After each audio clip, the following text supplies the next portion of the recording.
Hi guys, welcome to this review of Darkmessiah bases. In this review I'm going to take you through everything from what the website's like to the shipping, quality of the bases, the style of the bases, and why they've become so popular in what is relatively quite a short space of time. So let's get to it. Okay, so here we are on the Darkmessiahbases.com website. Really nice graphics, really professional layout. The shop has drop-down menu where you can click on round, square, plinths to just get to whatever range you fancy very quickly and efficiently. Then on each page will be displayed the sizes they do, so example round plinth here with the cost and a nice graphic again. This allows you to go up and down through their ranges to get an assessment of what you want. Then the product description is really good actually, says what the plinth is, and it also details what you might use it on, like the Games Workshop mini advice there. Okay, so here I've got a range of Darkmessiah plinths that I've bought over the last year or so. I love the style of Darkmessiah plinths. I just love how they look. I think they respond just really well to the sci-fi themes. For example, this is kind of an obelisk one I used for my Superman, and I really think the kind of notches normally in a 40k scenario would add kind of a nice Necron feel. I'm even tempted to make these glow on the inside at one point, but when it comes to a Superman bust, it just reminds me of Krypton, so I think it looks really well. It's worth saying that actually this size is one of my favourites of the plinths, just because it fits so nicely in hand. So it's just pretty much just paint it, stick the bust on, and could just paint it from there without having to worry about any of the corks or handles. And I really liked that. It's meant to be just a fun piece, and it helped out and worked really well on there. So as you can see, there come many different styles and sizes. You know, squares, you've got the round, the obelisk, and you've got the kind of chamfered one on the battle fleet Gothic jewel at the back. Obviously this isn't all the styles they do from the website, so go and check it out. Right, okay, let's go and have a look at how they arrive through the door. So this is exactly how it comes through the door. I've not done anything to this. It's arrived condition, and as you can see, there just aren't any blemishes. You have to figure the camera. These are kind of satin finish. So when the light hits it is both kind of reflected and absorbed depending on the angle.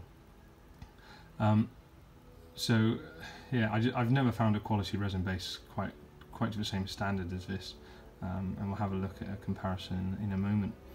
In terms of shipping, once you've bought them off the website, the shipping cost I found was more than reasonable. The time was great.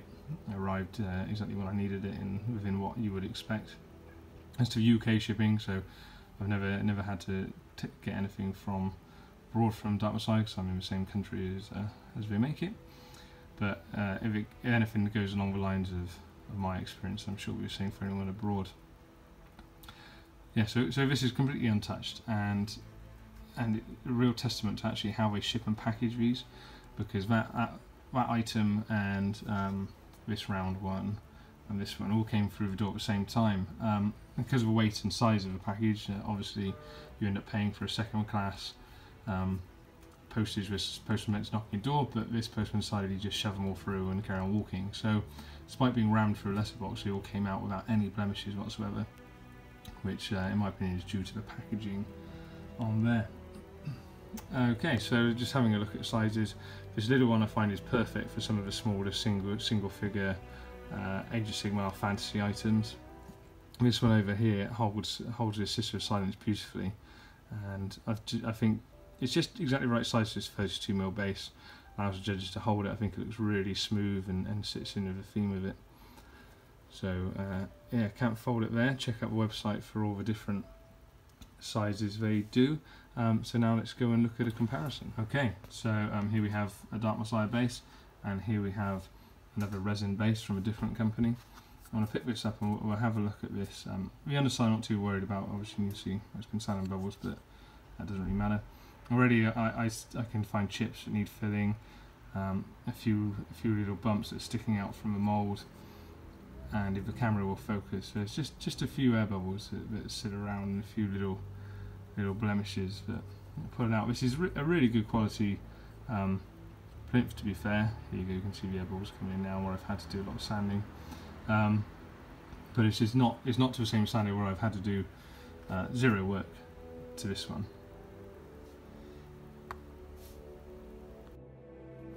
So here is a quick collection of some of the works of art people have used Darkmessiah bases for.